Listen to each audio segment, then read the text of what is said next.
मैं हूं राजेश कपूर, फिर से एक बार आपके सामने हाजिर हूं बिजनेस इनसाइड आउट का एक नया एपिसोड लेके। हर बार हम लोग आपसे कुछ ना कुछ नया लेकर मिलते हैं दोस्तों। बिजनेस इनसाइड आउट का ध्येय यही है, एक पर्पस यही है कि हम आपको बिजनेस की अंदर की बातों के बारे में जानकारी दें, क्योंकि बिजनेस को यूं तो हम लोग सभी ऊपरी तौर पे हर कोई जानता ही है, लेकिन बिजनेस के पीछे क्या होता है, उस पर्दे के पीछे क्या होता है, जहां उन लोगों का दिमाग चलता है जिन्होंने सभी के लिए पैसा कमाना होता है, ये जानने की इच्छा सभी के मन में रहती है, लेकिन मौका बहुत कम मिलता है। ये मौका हम लोग आपके लिए लेके आए हैं इस प्रोग्राम के माध्यम से। और आज का हमारा जो टॉपिक रहेगा वो रहेगा आर्किटेक्चर से आपको मिलाना और बिल्डर्स से आपको मिलाना, जो कि दिल्ली को बहुत खूबसूरत बनाते हैं। अपने गेस्ट को इंट्रोड्यूस करने से पहले मैं उनकी एक एवी से उनकी पहचान एस्टैब्लिश करवाना चाहूंगा। पहले आइए उनकी एक छोटी सी एवी देख लेते हैं।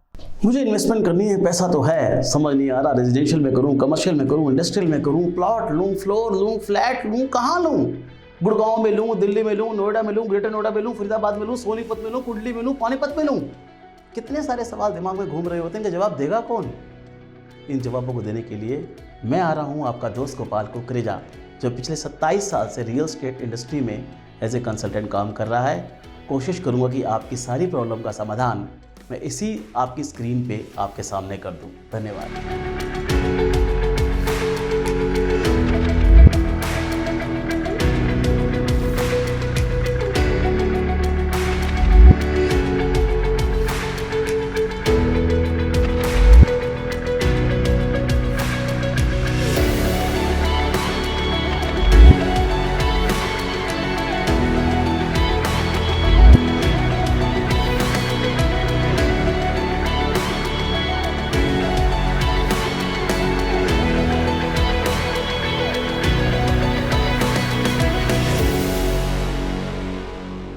दोस्तों, इस एवी के जरिए हमने काफी हद तक तो समझ लिया कि हमारे अगले गेस्ट किस फील्ड से बिलोंग करते हैं, प्रॉपर्टी की किस फील्ड से बिलोंग करते हैं, लेकिन थोड़ा और जानने की कोशिश करेंगे। आइए डायरेक्टली हम चलते हैं गोपाल कुकरेजा जी के पास, जो हमारे स्टूडियो में मौजूद हैं। गोपाल जी, बहुत बहुत स्वागत है आपका हमारे thank you so much sir. Thank you so much.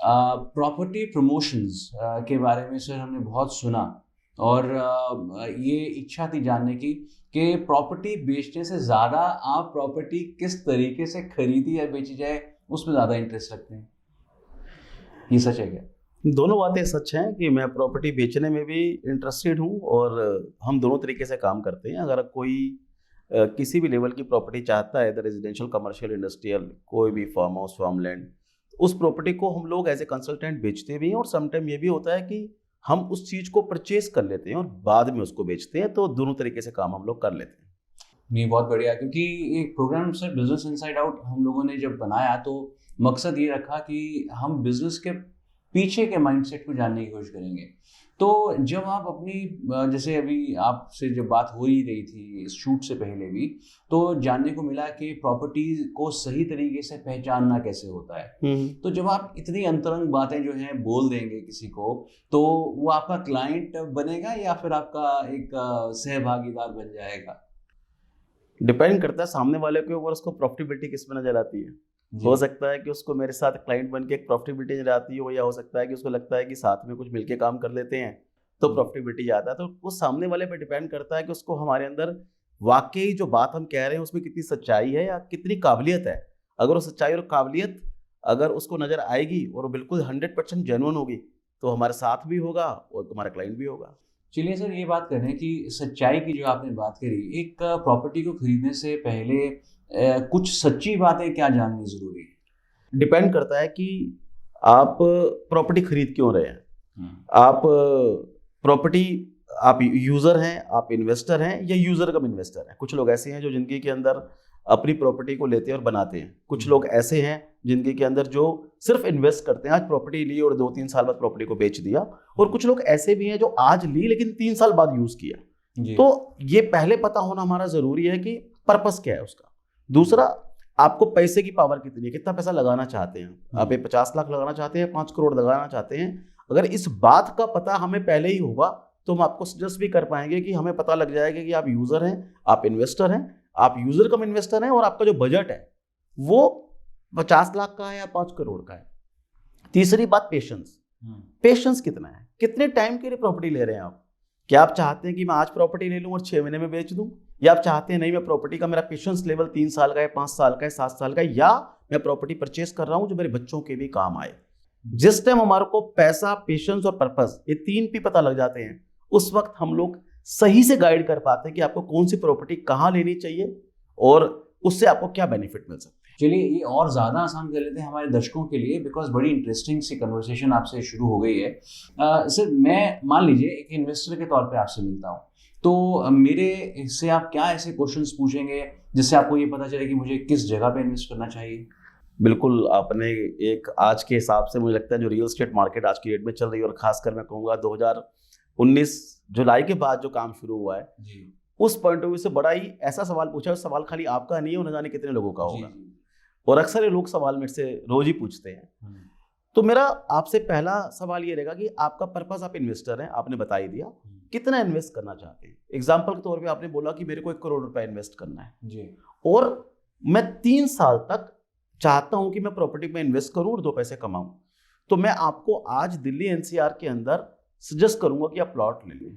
अच्छा, मैं सजेस्ट करूंगा कि आप अगर गुड़गांव की बात कर रहे हैं तो द्वारका एक्सप्रेस में भी प्लॉट ले लें, या आप साउथ गुड़गांव सोना में प्लॉट ले लें, आप फरीदाबाद में प्लॉट ले सकते हैं, आप यमुना एक्सप्रेस में जेवर एयरपोर्ट के पास प्लॉट ले सकते हैं। ऐसी कई जगहें हैं जो डेवलपिंग स्टेज में हैं।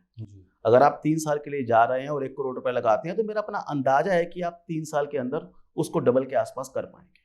बहुत खूब। और ये चीज़ ये भी आप ध्यान रखते हैं कि मान लीजिए कोई रहने के लिए पर्पज से खरीदने के लिए आता है तो वो वहाँ पर टिक पाएगा कि नहीं? क्योंकि ये सवाल मैं क्यों पूछ रहा हूँ आपसे, दिल्ली से काफ़ी लोगों ने प्रेफर किया NCR रीजन के अंदर सेटलमेंट, लेकिन दिल्ली से शिफ्ट होने के बाद कई लोगों ने ऐसा भी महसूस किया कि जो चहल पहल दिल्ली की थी वो वहाँ नहीं मिली, तो उसके बाद उनका मन फिर से बदलने लग जाता है। तो ये माइंडसेट भी रहता है कहीं ना कहीं जानने के पीछे। इसके लिए मेरे को जितने भी आपके व्यूअर्स हैं उनको एक बहुत सही सलाह दे रहा हूँ कि कभी ऐसा मन हो कि जो लोग, खासकर मैंने लोग देखे हैं जो north Delhi, central Delhi, west Delhi या साउथ दिल्ली के लोग हैं, जो गुड़गांव की तरफ गए और वहाँ जाके उन्होंने प्रॉपर्टी परचेज कर ली, वहाँ रहने लग गए, 6-8 महीने में उनका मन नहीं लगा और पूरी फैमिली को लेके वापस दिल्ली आ गए। ऐसे लोगों के लिए सजेशन है कि सबसे पहले अगर आप अपनी जगह चेंज कर रहे हैं, उसके रीज़न कई हो सकते हैं। आपका वर्क प्लेस गुड़गांव, नोएडा, फरीदाबाद कुछ भी हो सकता है, उस वजह से भी कर सकते हैं, आपका टाइम बच जाता है। उस केस में सबसे पहले आप प्रॉपर्टी को परचेज ना करें जी। सबसे पहले आप 6 महीने, साल के लिए लीज पे जाएं, अपना जो भी आपकी सेटलमेंट है, फैमिली सेटलमेंट है, बच्चों की सेटलमेंट है या काम की सेटलमेंट है, वो सारी करें। अगर आपको लगता है कि आप आगे चल सकते हैं तब प्रॉपर्टी परचेज करने की बात करें, नहीं तो आप वापस रेंट पे ही रहें जब तक आपका 100% मन उस जगह पे नहीं लग जाता। बहुत खूब गोपाल जी, बहुत अच्छी अंदर की खबरें जानने को मिल रही हैं आपसे। यही तो ध्येय है इस प्रोग्राम का भी।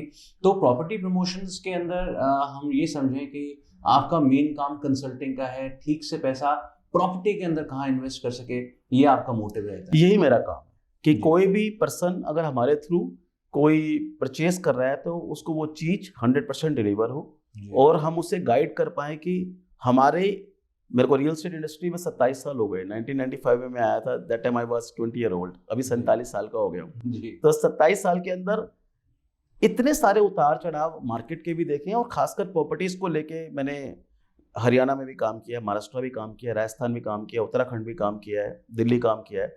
तो अलग अलग स्टेट्स के अलग अलग नॉर्म्स के हिसाब से बहुत सारे एक्सपीरियंस इकट्ठे हो गए जी। तो अब मन भी करता है कि अगर किसी को सजेस्ट कर रहे हैं तो उसकी प्रॉपर्टी में इजाफा होना चाहिए। अगर वो हमारे थ्रू ले रहा है, हमें कमीशन दे रहा है, तो कमीशन अब ऐसे लेने का मन नहीं करता, और मन करता है कि उसके बदले में जो हम वापसी दे उसको वो जिंदगी भर याद रखें। बहुत खूब दोस्तों, ये हम लोगों ने एक बहुत अच्छी चीज़ जानी कि एक कुछ ऐसे बिजनेसमैन भी होते हैं जो आपके फायदे में आपसे भी ज़्यादा इंटरेस्टेड रहते हैं। तो ऐसे ही एक बिजनेसमैन से हम आज मिले, गोपाल कुकरेजा जी, प्रॉपर्टी प्रमोशन से। डिटेल्स यहाँ दी जा रही हैं दोस्तों, आप चाहें तो जब भी कनेक्ट कर सकते हैं उनके साथ में। हमारी कोशिश ये रहती है कि आपसे जब भी मुखातिब हों तो ऐसे लोगों के साथ मुखातिब हों जो अपनी फील्ड के धुरंधर हैं। यदि आप ऐसा समझते हैं कि आप भी अपनी फील्ड के धुरंधर हैं तो लिख दीजिए हमारे को इस ईमेल एड्रेस पे, फ़ोन कर दीजिए हमारे को इन नंबर्स पे, हम आपके लिए यहाँ इंतजार में बैठे हैं। दोस्तों इसी के साथ इस एपिसोड का तो मैं अंत करता हूँ, लेकिन जुड़े रहिए हमारे साथ, बड़े एक्साइटिंग एपिसोड्स अभी और आने वाले हैं बिजनेस इनसाइड आउट में। Thank you.